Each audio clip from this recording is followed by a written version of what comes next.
Good morning, everybody. I see folks are filtering in, so thank you so much for coming and welcome to the 12th annual conference of the Midwest Injury Prevention Alliance, or MIPA. The title of this year's summit is All Systems Go, Injury and Violence Prevention Through Innovative Discovery and Practice.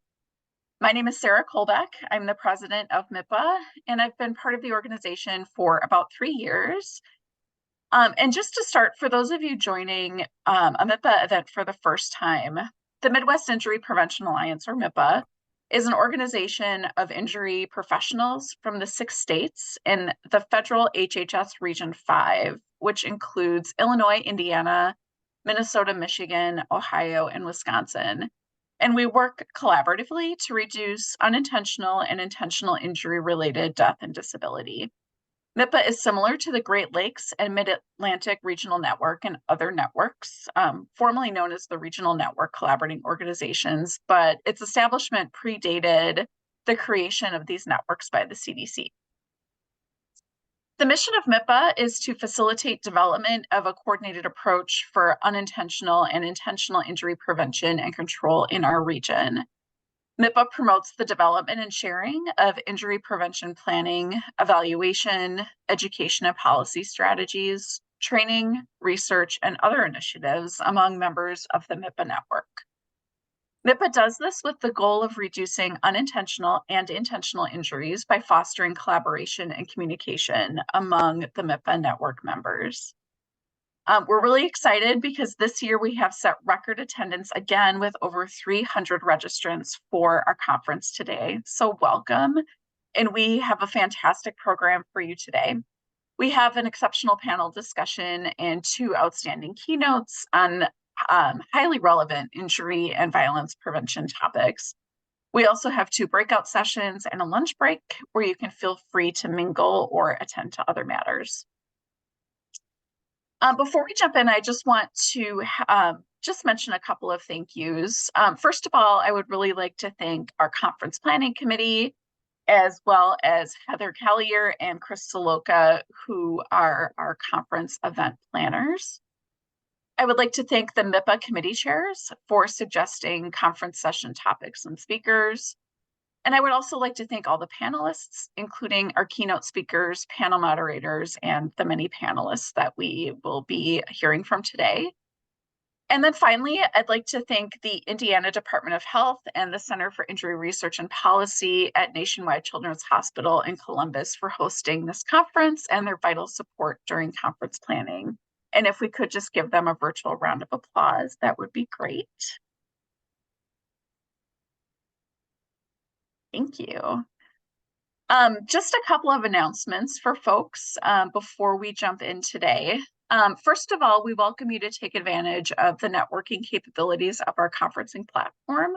And you can do that by visiting with people in the chat on the side of your screen, participating in the polls, and also using the network options during the breaks and during lunch. You can find these tools in the networking tab along the side of the screen, and you can also use chat or use the match tool to be matched with attendees for networking. During our lunch period, we invite you to grab your own lunch and network, or simply take a break and join us back in time for the afternoon sessions. We also have state highlights and updates for each state in the digital conference folder and encourage you to read these at your convenience. If you do have any questions for the presenters throughout the day today, please use the chat feature and they will do their best to allow for time at the end of each session to take those questions. Also, video recordings of each session and any materials shared by the presenters will be available on the MIPA website following the conference. Just want to let you know, if you are having any technical difficulty during today's conference, please use the chat function to contact our conference planner, who is again Heather Callier, or you can also email mipasummit@gmail.com and they will be able to help you out, and we'll get that email into the chat.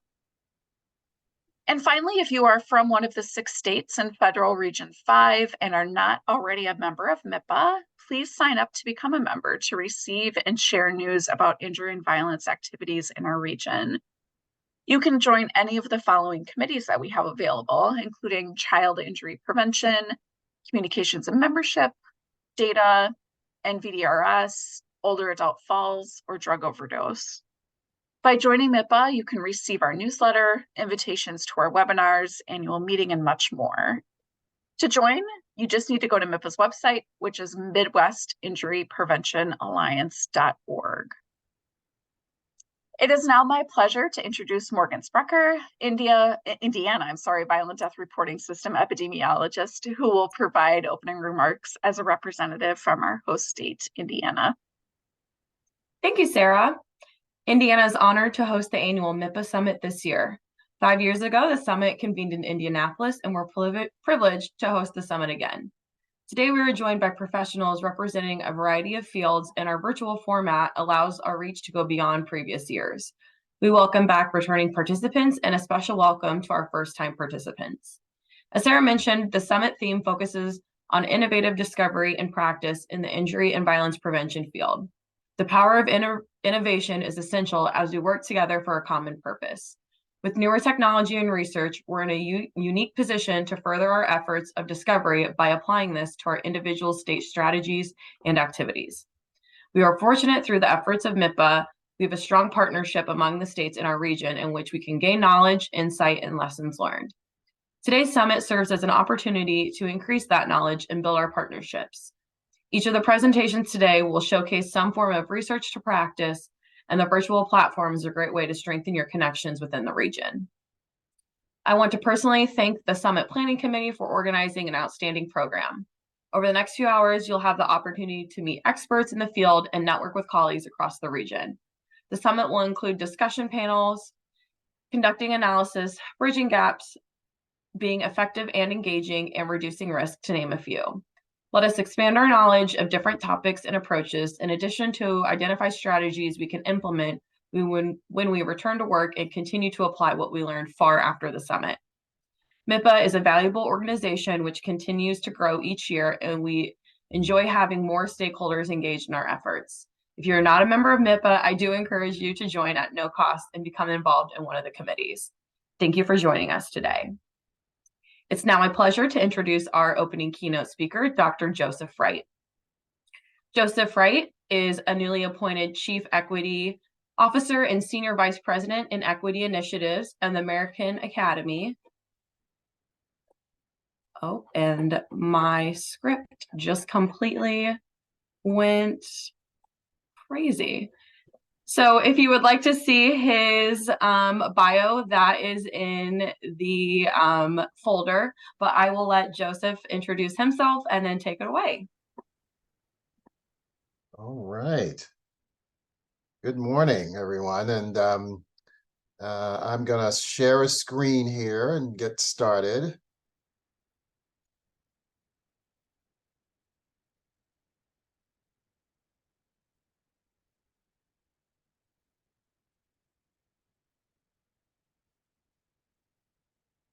Okay, if someone can give me a thumbs up to make sure that you all have a screen in front of you, that would be great.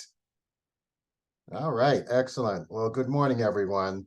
As Morgan was about to say, my name is Joseph Wright, and I am a pediatric emergency physician by background, and I'll be speaking to you this morning about health equity at the nexus of science and social justice. So I have nothing of a financial nature to disclose. However, in terms of context, I think this is important for this audience to understand that in terms of where my remarks will be focusing and coming from today, I have had a long history of involvement with the American Academy of Pediatrics as a volunteer member, including on the board, and also really privileged to have just spent the last year as a facilitator with the Trainees for Child Injury Prevention program, and a program that is run in collaboration with the American Academy of Pediatrics and many of my close colleagues based at Nationwide Children's, who I am delighted to really be a part of. and I will reference that later on in the talk. I also serve as a member of the board of directors of Safe Kids Worldwide. But as Morgan was just about to mention, I have recently begun, literally within my first 100 days as the Chief Health Equity Officer and Senior Vice President for Equity Initiatives at the American Academy of Pediatrics. So you will notice throughout my remarks this morning several commercial references, if you will, to work that is going on in collaboration with the Academy and at the Academy with regard to this work and injury prevention. And let me start again as a recovering emergency medicine physician, if you will. Let me start with a public health parable that you all know well. A man is standing by a river when he hears a cry for help. He sees someone struggling in the water on the verge of drowning. Being an expert swimmer, he jumps in and rescues the victim. Before he has time to rejoice in his success, however, he sees someone else floating by also crying for help. As soon as he rescues this person, he discovers a third, then a fourth, and a fifth. More and more victims float by, taxing his swimming stamina. Finally, he walks away. When asked where he's going, he replies, "I'm going up the river to stop people from falling in."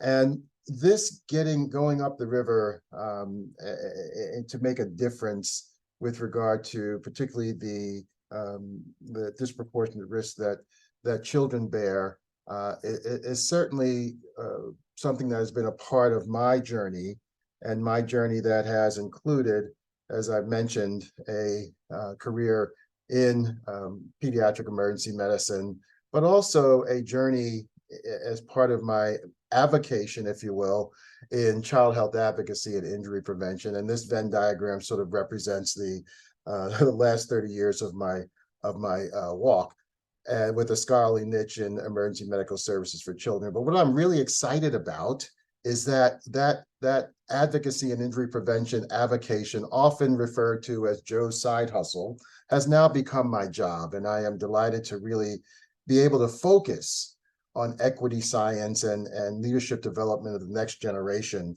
And it, as many of you will be able to relate, this work is often done as an add-on, and certainly for me, it was fully 3/4 of the way through my career, my academic career, that I was able to formalize a institute that was focused on child health advocacy with an emphasis on injury prevention, known as the Child Health Advocacy Institute at Children's National in Washington, D.C., where I spent more than 20 years of my career. And as such, one of the tenets that I always emphasize particularly for our early career and young professionals, is that advocacy often emerges from what's right in front of you.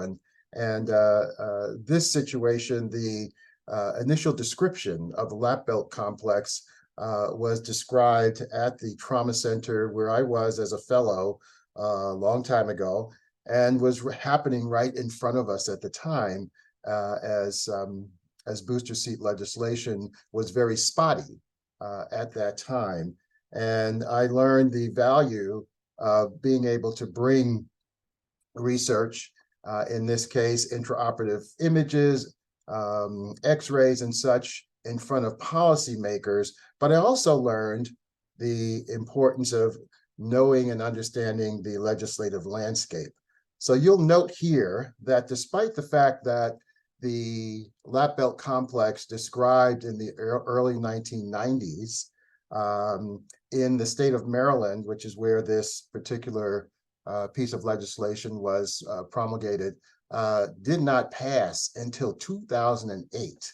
And it taught me the importance and the value of the long game, something that, again, I don't have to emphasize with this group, the importance of public health advocacy and sticking to it. I had the occasion recently to look back at my first congressional testimony, and here you see a transcript of a testimony before the Senate Judiciary Committee subcommittee on the Constitution around gun violence prevention. And in 1994, the issue was the repeal of the assault weapons ban. And I show this to you because if you were able to read, I know the print is small there, but if you're able to read the actual transcript and what I shared before the committee, aside from the fact that the membership of the American Academy of Pediatrics, who I was representing at the time, has grown from 47,000 to 67,000 during that time, the testimony could be delivered today, and it taught me the value of the long game, that this is a marathon, not a sprint. And I share that with you as prelude to my remarks this morning, because I feel that we're very much in a similar place. And as we talk about the advent of advancing health equity and anti-racism. So before I dive in, please indulge me as I read out loud for all of us to hear together this important level set. The work of advancing equity and anti-racism is necessarily iterative and incremental. It requires commitment, courage, humility, introspection, and resolve. This is uncharted territory, and moving forward can feel challenging, disruptive, frustrating, and polarizing. We can't expect to immediately have all the answers. We're all at unique places on our individual journeys and must embrace the opportunity to learn from our collective fits and starts. This work is about perspective transformation, changing hearts and changing minds. If you know, think, and believe differently, you will decide, act, and do differently. To catalyze perspective transformation, we must change both the head and the heart. One approach alone cannot change an organization or a culture, much less an individual. So when it comes to the work of equity and anti-racism, we must not only be driven by the moral imperative, but we must commit to being factual and evidence-informed. So that said, first Academy plug here. I want to share this recent amendment to the AAP's policy manual called Words Matter. And I share this because as we equip our contributors and our authors, it's critically important to recognize the dynamism of this space and the fact that as we contextualize the contributors to inequities and disparities, that contextualizing the history, the politics, et cetera, requires specific language, and recognizing that that language and these factors are dynamic is really a major step for our organization, as all too often we are not as flexible or nimble as we need to be in this space. And this document, Words Matter, you can see the URL down there if you want to check it out, is an important touchstone for all of us, and is beginning to take shape for our contributors as we move forward. And I share that in the context of definitions, because it's important to have consistent definitions. And I won't read these to you, but only to point out the importance of two words in these definitions under health equity, that we address historical and contemporary injustices, historical and contemporary. And I'll share a couple of examples in the contemporary space. This is not ancient history, which is what some would often like to think here.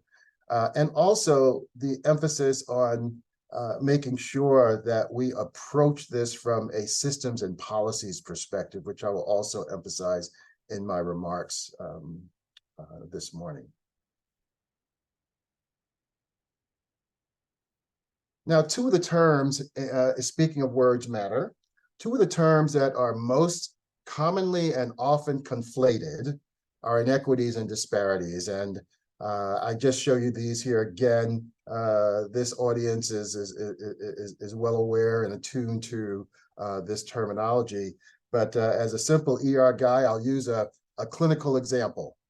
especially this, I use this one because it has been in the public space, and folks are aware of the inequities that have been rampant for decades with regard to assessing kidney function on a race basis. And the calculation of estimated glomerular filtration rate has been scored based on race. That is an inequity that has resulted in disparities that look like delays in referral for advanced kidney care or even transplantation based on race. So I share this, and I share this with all audiences to make sure that we understand that inequities, those differences in healthcare and the healthcare system that are the result of systemic, preventable, and avoidable policies and practices, is really where we need to focus in order to address disparities. So that said, I've asked young Doc McStuffins here to join me as I introduce three concepts. We'll talk some truth, debunking some long-held myths about race, get into some science, particularly around injury prevention, and talk about the opportunities that are in plain sight. So let's first start with debunking some myths. Race is not a biologic category based on innate differences. Rather, it is a social construct that reflects differential and often inequitable lived experiences and should not be used as a biologic proxy for disparities. We've learned from the Human Genome Project, for instance, that we are far more alike than different, and that the greatest fraction of genetic diversity is actually found within populations rather than between them. So more like the image on the right of this slide than the popularly held conception depicted on the left. So the bottom line here is that we share 99.9% of DNA with one another. Only 0.1% varies between individuals, yet stratification based on that minute portion of the 0.1% variation responsible for the phenotype of skin color has been used throughout history to justify a belief in human hierarchy. So those truths stated, let's talk about how these truths might be applicable in terms of science, specifically around the science of injury prevention.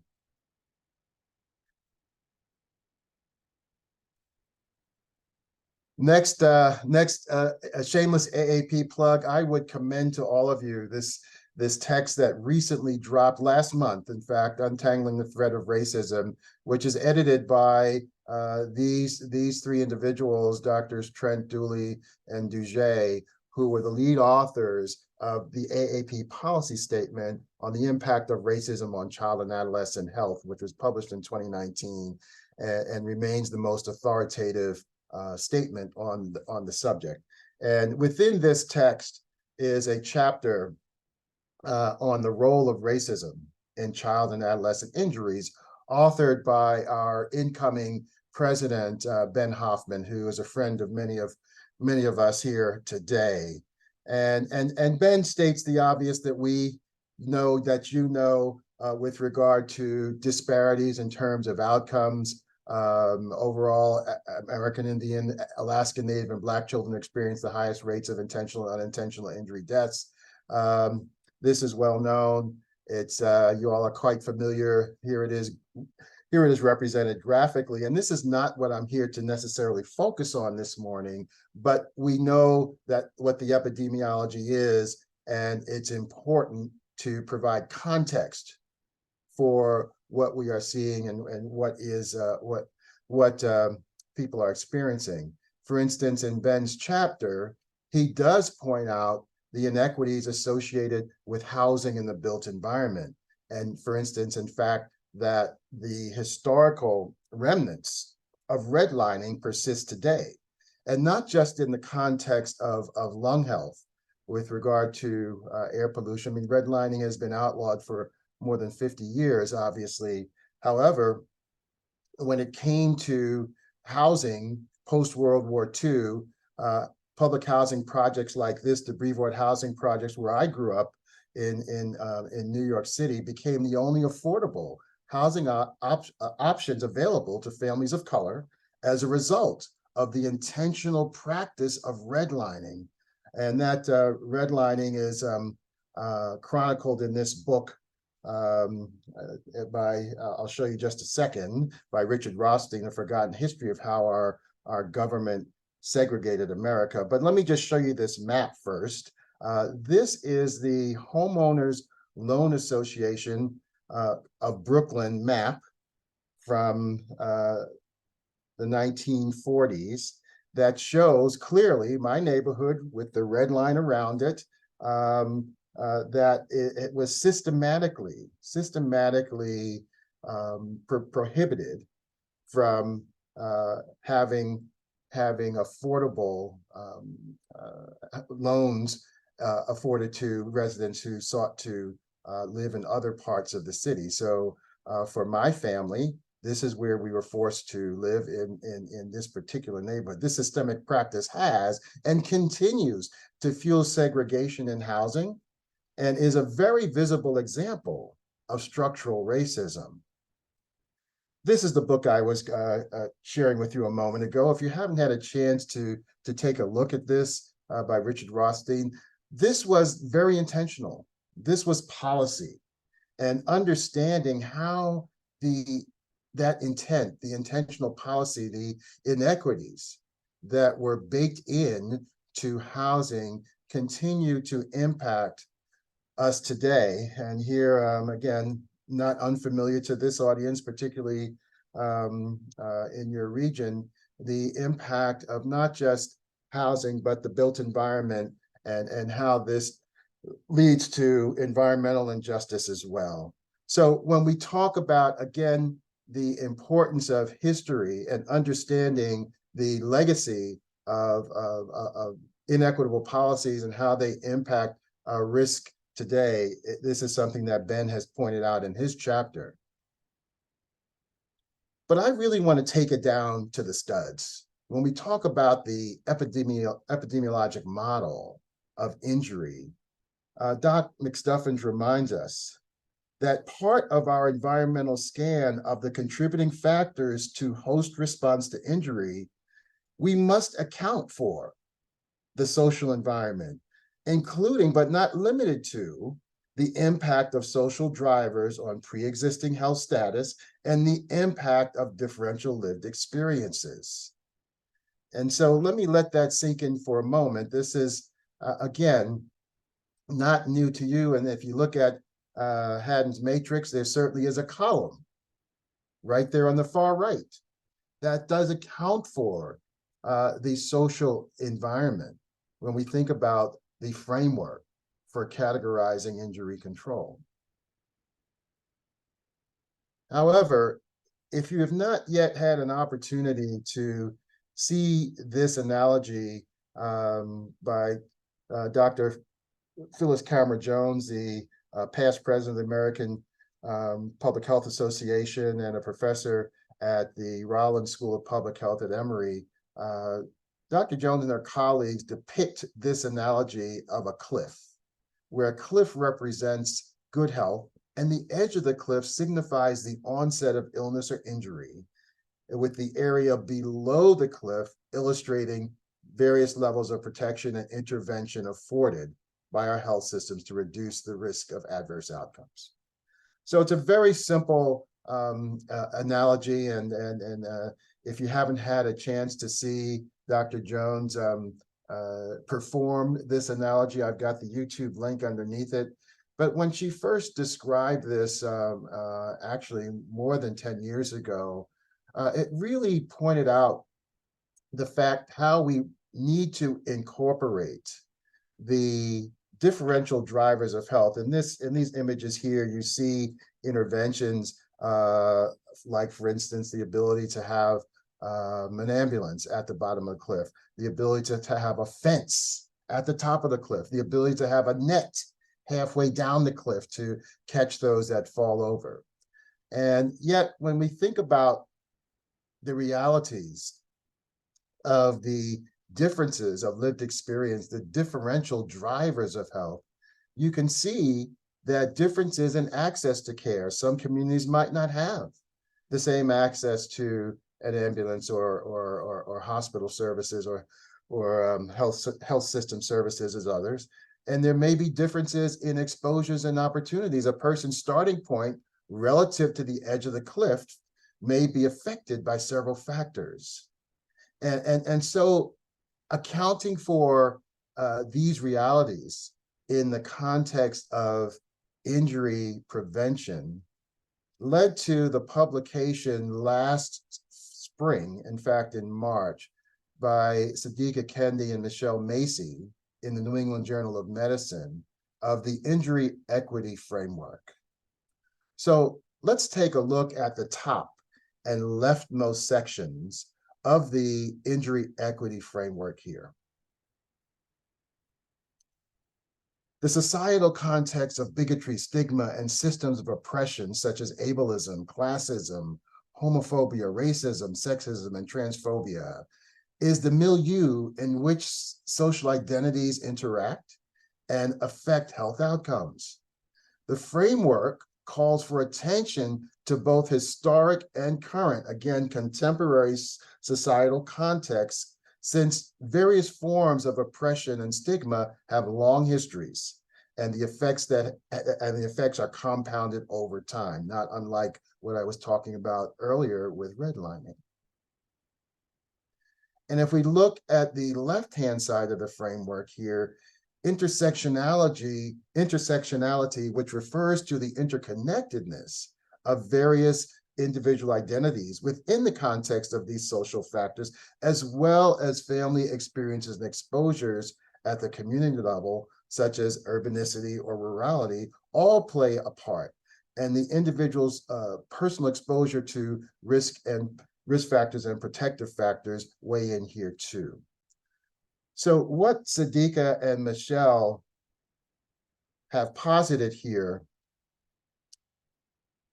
is that they hypothesize that the lack of progress with closing disparity gaps in injury outcomes is caused in part by limitations of the tools used to analyze the factors that contribute to injuries and injury-related outcomes. And I'm happy to report that Michelle and Sadiqa will be leading. They are, first of all, part of our Health Equity Advisory Committee that is a new advisory committee to Safe Kids Worldwide. And so this work around the injury equity framework, for those of you who may be attending the Pediatric Academic Society's meeting, which will be in Toronto in late April, this scholarly session has been accepted for that meeting, Introduction to the Injury Equity Framework. And this is important because all too often, the intersection of health equity and injury prevention doesn't really see the light of day at some of our major academic platforms. So we're really excited about the opportunity to dive in a little bit more deeply into the injury and health equity framework at that meeting. So this is a terrible analogy for a pediatrician to use, but I'm going to say it anyway. We can't throw the baby out with the bathwater. Even in the face of insurmountable evidence that race is not a biologic or physiologic proxy, there is definitely a role for what race represents in terms of differential lived experiences and exposures. Rigorous consideration of those social drivers that frame health status and that confer risk is necessary to eliminate disparities and achieve more equitable outcomes.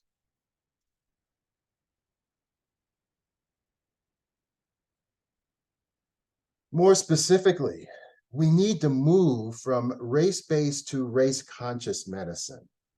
So what do I mean by that?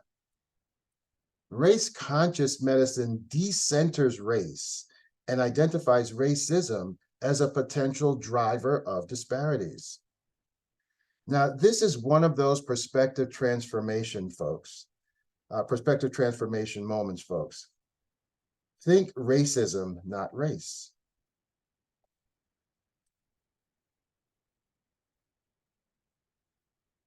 So this is a pivotal concept. So let me, I beg your indulgence as I read verbatim from the AAP's policy statement on eliminating race-based medicine, which was published last year. Determination of care delivery based on capricious, subjective stratification as judged by the phenotypic physical characteristic of skin color is fraught with uncertainty. While we must surely be cognizant of the significance of assigned race along the causal pathway of disease or condition manifestation, we cannot independently substitute race alone as a proxy for underlying biologic mechanisms.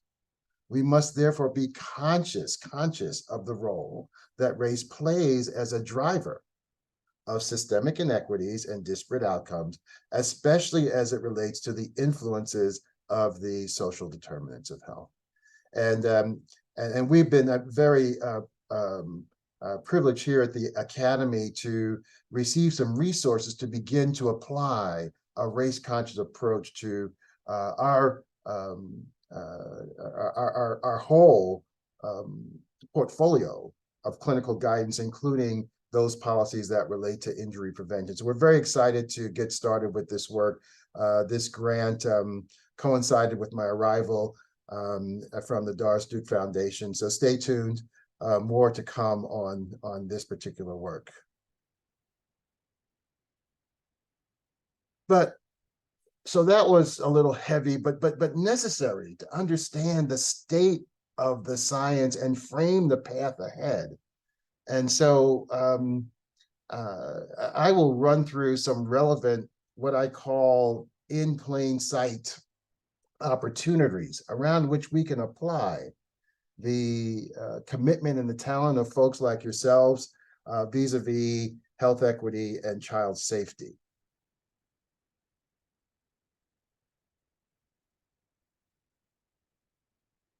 So we don't have to re-adjudicate this totally tone-deaf pool safety poster, which was widely circulated a few years back.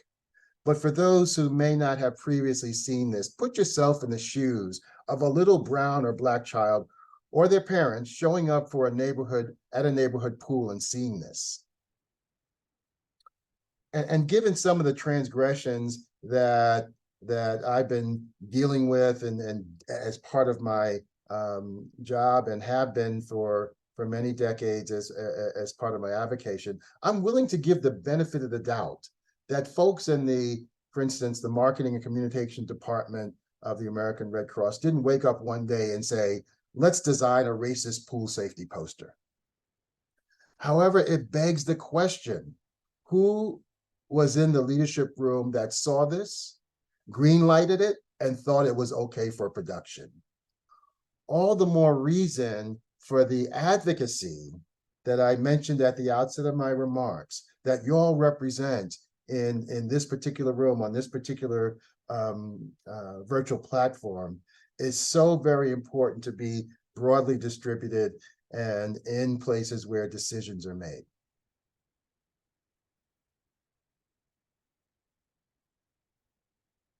Now, historically, there is probably no more polarizing discriminatory behavior exercised in the recreational space than access to swimming pools or beaches.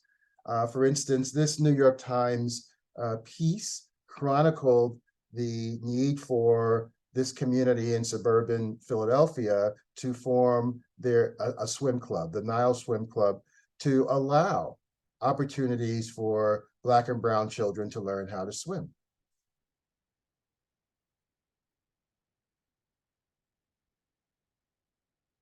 And I shared that in the context of, again, policy. This is a policy statement that was published a few years ago by the American Academy of Pediatrics, where you see here the obligatory epidemiologic characterization of the problem. Again, you see the rates, and again, these are statistics that you know well. But what is missing is that there is not a mention of the context as to why. And so I share this example because it represents, when we talk about words matter and context matters, I was very happy to see that the committee responsible for that policy statement quickly, particularly in the context of how things work at the AAP, sometimes often very slowly, quickly published this technical report on the heels of that policy statement, in which this paragraph, and I will read this to you verbatim: with no physiologic differences, again, race is not a biologic proxy. To explain the difference in drowning risk, race and ethnicity are likely a proxy for social and cultural differences. Underlying reasons are not well understood, but may include historical, such as segregation and lack of access, and environmental influences. Well, historically, the enslaved were not allowed to learn how to swim because of fear of risk for escape. And as I chronicled with the Nile Swim Club, which is, again, not ancient history, that article was published just last summer. Access as a function, or lack of access due to segregation, is real. And so we have to provide context to the epidemiologic characterization of all injuries that are described and presented. And I show this as an example, and an example that we are highlighting for all of our groups and authoring groups here at the Academy, because it's not about intent. Nobody, again, sat down to say, well, we're going to publish a statement that is biased or discriminatory because we don't provide context as to why. But it's about impact and understanding the importance of impact. And I share with you this recent editorial, New York Times editorial, about the access or lack thereof to public pools, and how that has impacted, as many communities have literally chosen to concrete over their pools, to disparities in the epidemiology that I described earlier. And this, again, is not ancient history. This is an article from my community where I live in Maryland, about a beach that was closed for 40 years until just this past spring, because the community did not want to integrate. It was a segregated beach that was reopened after 40 years. So again, I make the point that these are in plain sight opportunities that are not some part of ancient history. And when we talk about racial socialization for children and their families, cultural pride reinforcement is an element, an important element, and an element that has proven to have efficacy in terms of racial socialization for all children, but in particular, children who have historically been marginalized. When bias barriers removed and opportunity is afforded, it's important to demonstrate that these barriers can be overcome. There's no greater recent example than the recent national success of the Howard University swimming and diving program, which graced the cover of Sports Illustrated last February, and I understand are also off to a fabulous start this season. Now, what about teen drivers? The talk. As a father of two young adult men, This was a talk that I have had with my sons about survival if stopped by the police. And this talk is real. This talk is real. Long before we wrote this review article with my colleague Tiffany Johnson a couple of years ago, this is my oldest son, Justin, and I did not think to incorporate as part of my support of his teen driving to include this information.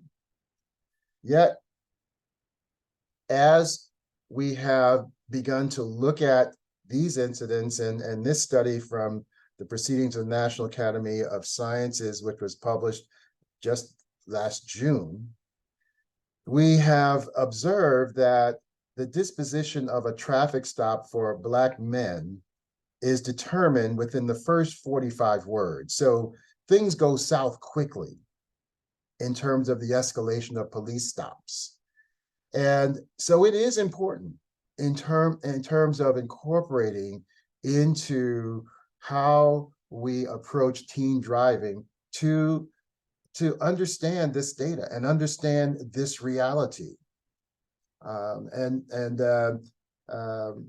My sons are now on the verge of becoming fathers themselves. And this is a talk that eventually they will need to have with their children as well.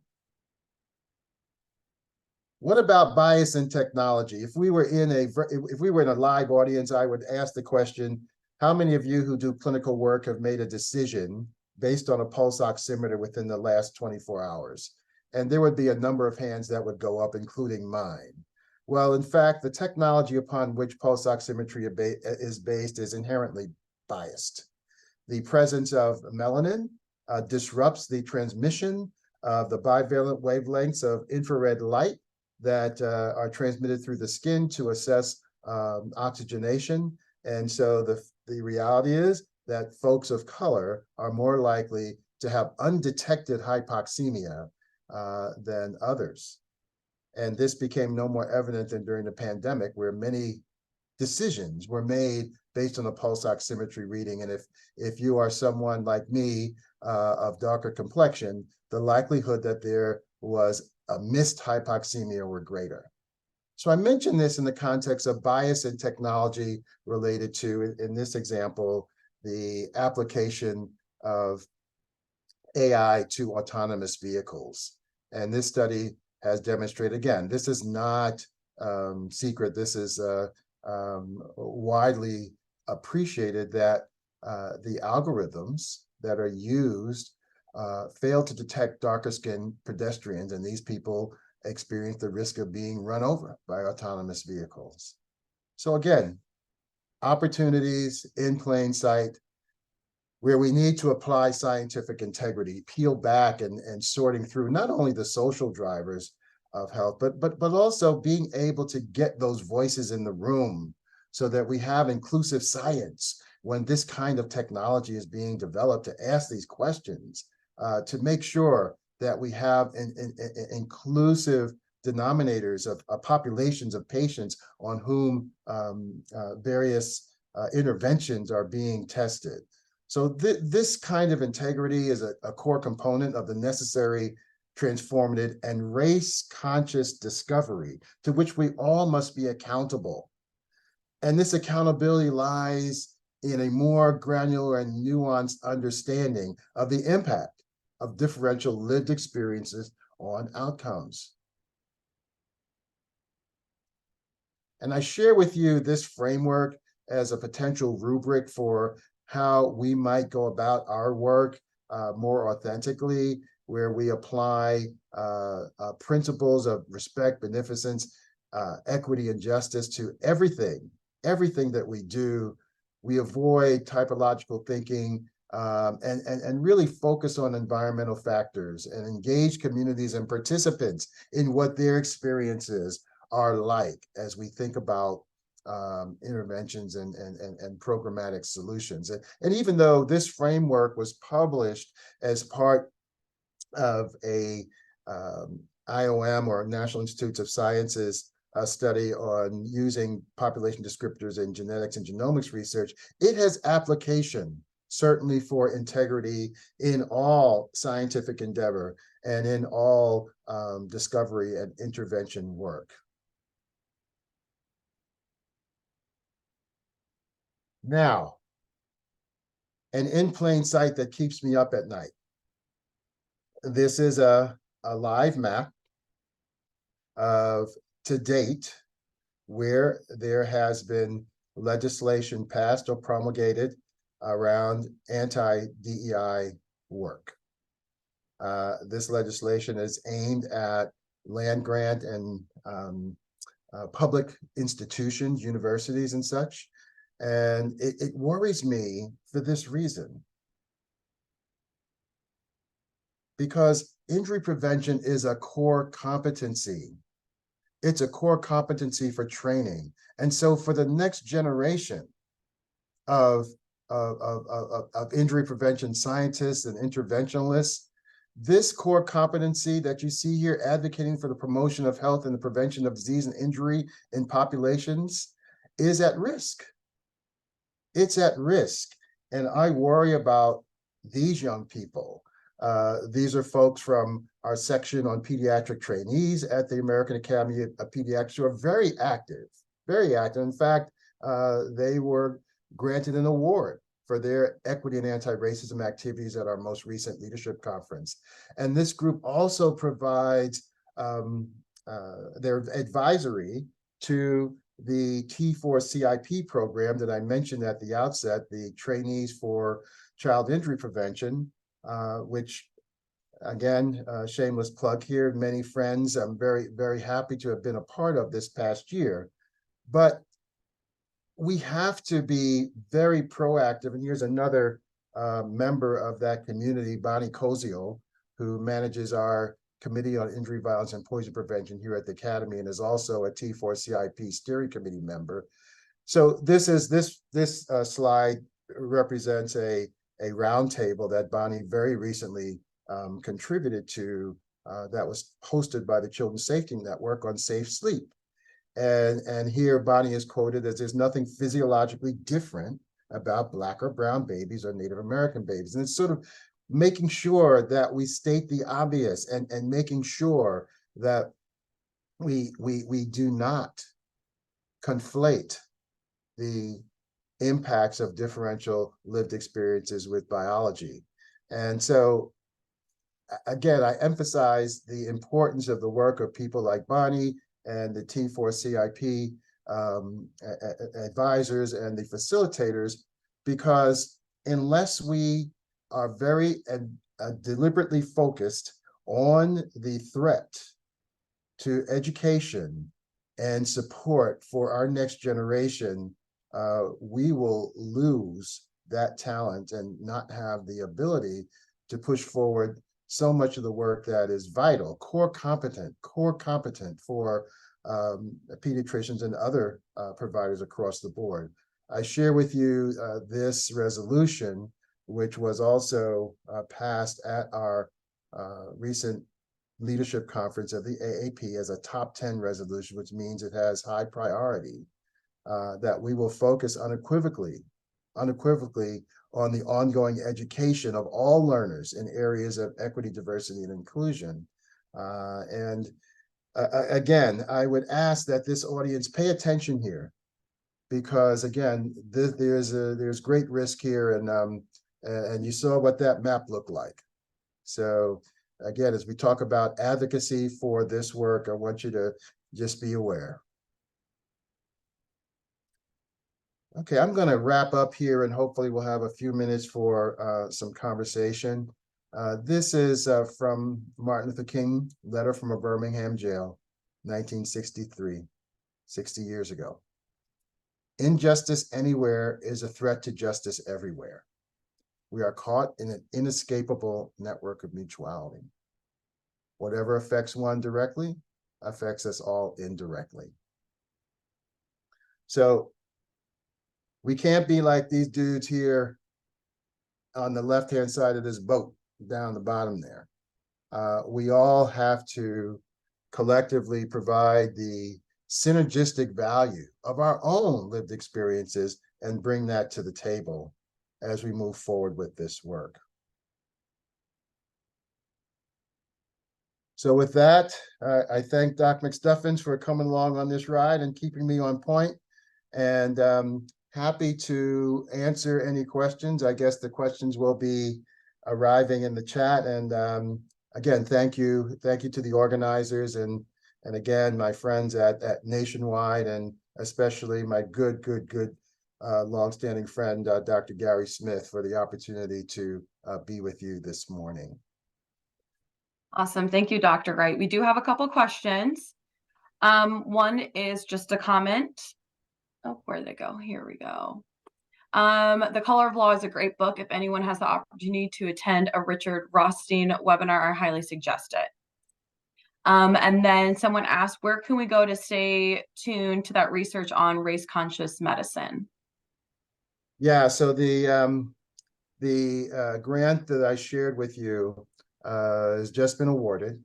We are beginning to put together a team that will begin to approach. The AAP has over 400 patient-facing policies, and our goal is to scrub that compendium of policies from stem to stern with a race-conscious lens. I will share with you that just in the early weeks of that work, what I'm observing is that, and some of you who are close to the pediatric world may be familiar with one of the race-based clinical practice guidelines that received a great deal of criticism and scrutiny around the management of children with urinary tract infection. Well, that particular algorithm actually had the terminology of race in the clinical practice guideline. I mean, you would follow an algorithm and it got to a place where it said Black girl, and there was a clinical decision made about whether to obtain a catheterized urine specimen or not based on race. So that's easy, that's obvious. What I'm finding is that some of the more insidious challenge to applying a race-conscious lens rests in the domain of the example that I gave around drowning risk. It's more about context. So nowhere in that statement did it say anything about a differential approach based on race. But what was important, and the reason I highlight that, was that the group recognized that simply talking about epidemiology without context, or at least an attempt to contextualize based on history or other factors, is also part of what race consciousness looks like. So again, more to come. We're just getting out of the gate with that work. I will say the funders, maybe I will find it and share with you. The funders, the Doris Duke Foundation, are all in. And so they have been already, they've already published a very short proceedings of the first meeting of the grantees. We are one of 4 grantee organizations that are part of that work. So I'll be happy to send to the organizers the link to that, to where we are so far. It's very, very interesting. Very interesting work, and I'm glad that the foundation community appears to be waking up to this work and providing some resource. So thank you for that question. And then the second question we have: when publishing a RAT card or flyer that deals with drowning, how would race-conscious medicine look like? Well, I think when I shared with you the rubric about any kind of resource or any kind of intervention, whatever it may be, I think the importance of at least considering what other factors may be at play. I shared with you Bonnie's comments about safe sleep, which has a tremendous cultural element to it, and so I think that similarly. Applying a thought, at least thinking about what factors could potentially contribute to the outcomes that you're seeing that may be rooted in one's differential lived experience based on race or ethnicity. It sounds like an elementary step, but I will share with you, if you look at literature that we all do on a regular basis, it is often not considered. So in fact, if you read the Kendi Macy article, they do one of the examples that they give in that New England Journal article is around fire safety, and the example that they gave talks about the importance of considering what factors may contribute to risk around fire safety in certain populations. Awesome. This work sounds very much needed. How do you think you can extend this work beyond pediatrics and into the broader medical community? Excellent question. Well, what's exciting to me about the Doris Duke Foundation work is that there are other societies who are included, including the American Heart Association. So, for instance, I could imagine that one of the practice guidelines that we would undertake might be, and I'm making this up because I don't want to put my finger on the scale of what we will consider first, but there is a clinical practice guideline on management of hypertension in children. Imagine if we were to then link with the Heart Association around how that extends into adult consideration of risk for heart disease. I mean, I think this is an opportunity to apply and get out of our silos, by the way, and apply this approach across in a population basis. And we in the pediatric community, I think, have a certain advantage because the life course is what we do. We think about what the impacts are in preconception and early childhood and the impacts that they have on later life. So I am optimistic that this work that we're launching, another good example around lung health. I talked about environmental impacts of redlining on lung health.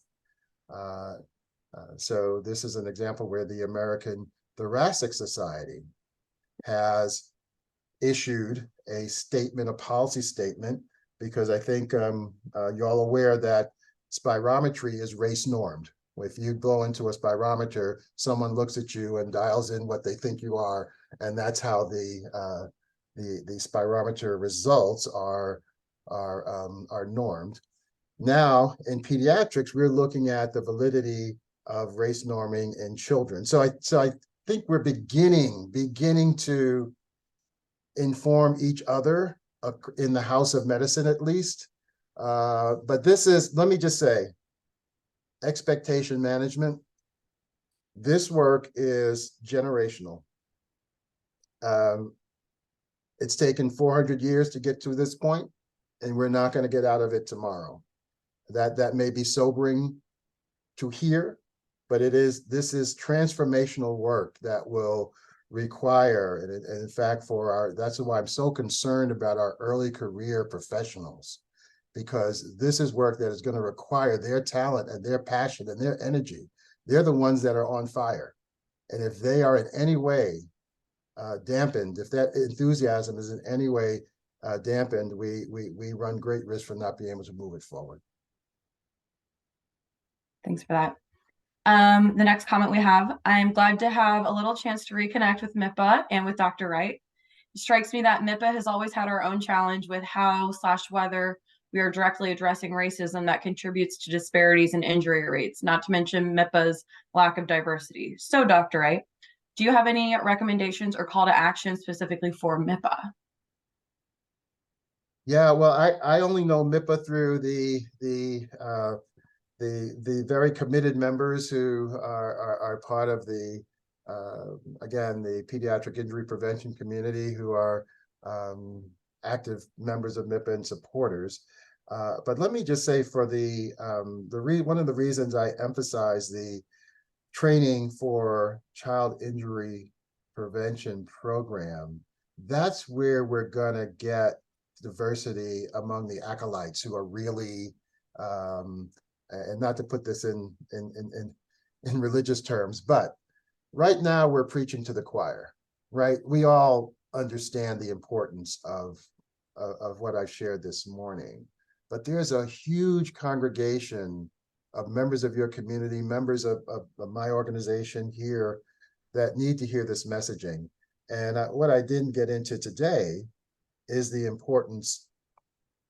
There's a whole science of concordance that is emerging where diversity and trust, the trust that comes from having diverse teams that engage with communities, has demonstrated to have efficacious outcomes. I mean, it's really quite remarkable when you look at some of the work that's been done around the value of concordance. So I don't confess to know a whole lot about MIPA's infrastructure, but I will tell you the young folks who and the T4CIP program are trainees in pediatrics. So again, I know that's just a small part of MIPA, but these are folks who are going to be leaders.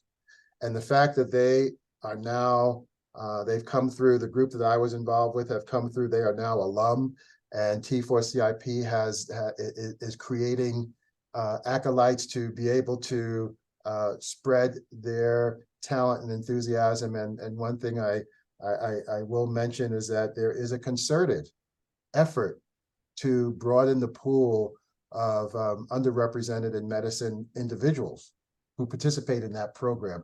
I think it has to be very deliberate. It's not going to happen organically. I mean, I think you have to recruit in the communities that are most impacted.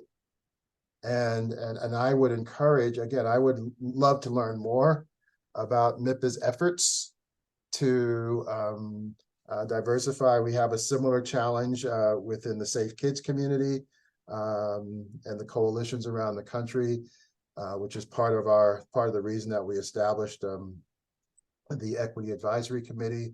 But I'm happy to talk, Morgan, I'm happy to talk offline with either yourself or any other leaders in MIPA about strategies that have to be really focused and deliberate. And I know you've got T4CIP people in the mix there. I strongly encourage taking advantage of that avenue as well.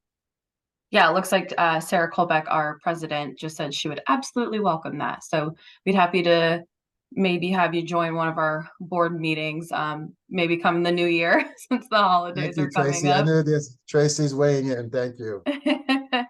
Yeah. Awesome. It looks like we might have time for one more question. So we have one. Is there work also being planned for rural versus more urban areas? We see a lot of those disparities in the Midwest, and generally, at least in Indiana, injury death rates are highest in those rural communities. Absolutely, absolutely. A part of the injury equity framework, obviously, is geography as well. We recognize that rurality and urbanicity have their unique contributions to injury risk and rates. And so, yeah, again, it's just so fascinating. And I'm so glad that Doctors Kendi and Macy were able to get that piece into the New England Journal, where a lot of eyes have seen it. But I would encourage all of us to apply the injury equity framework. They do address on the left-hand side of the framework rurality and the importance of teasing out those factors and applying, going all the way back to Dr. Kamara Jones, the cliff analogy, where certainly rurality has a major contributor as a driver. In fact, a differential driver of disparate outcomes. So the answer is yes. You know, I'm just glad on it, frankly, that the nexus of equity and its application to injury, you know, the combination of the Haddon matrix with the cliff analogy, putting it together in the injury equity framework, I think was brilliant on the part of Sadiqa and Michelle, and look forward to it getting more traction. Awesome, thank you. Well, I don't think we have any more questions, but just as a reminder, if you guys would like to access his slides from today, there is a digital conference folder in the lobby. And then Heather also dropped that link in the chat.